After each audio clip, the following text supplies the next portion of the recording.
ঈদ নববর্ষে টানা 5 দিনের ছুটি শেষে আজ থেকে খুলেছে অফিস আদালত। তবে অফিসগুলো চলছে ঢিলেঢালা, রয়েছে ঈদের আমেজ।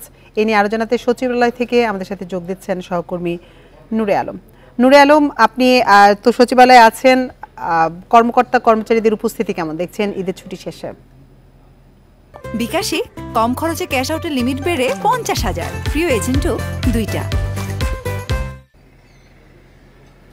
স্বাভাবিক সময় থেকে একদমই কম।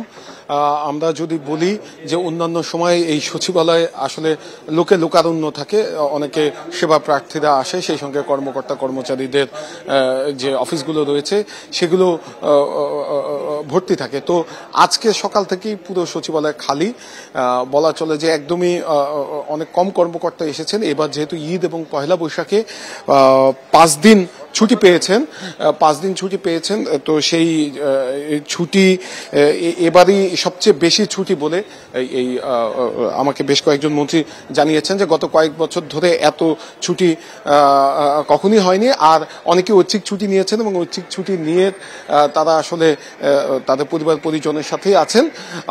আগামী সপ্তাহ নাগাদ এই সরকারি দপ্তরগুলো আবার কর্মমুখর হয়ে উঠবে এবং স্বাভাবিক পরিবেশে ফিরে আসবে রাজধানী। সেই সঙ্গে আগামী সপ্তাহে শিক্ষা প্রতিষ্ঠান খুলছে। এই শিক্ষা প্রতিষ্ঠানের ছুটিকে লক্ষ্য করেই অনেকেই ছুটি নিয়ে থাকেন। তো যেহেতু আগামী সপ্তাহে শিক্ষা প্রতিষ্ঠান খুলবে, তো বেশিরভাগ কর্মকর্তা কর্মচারীরাই এখনো ছুটিতে রয়েছেন।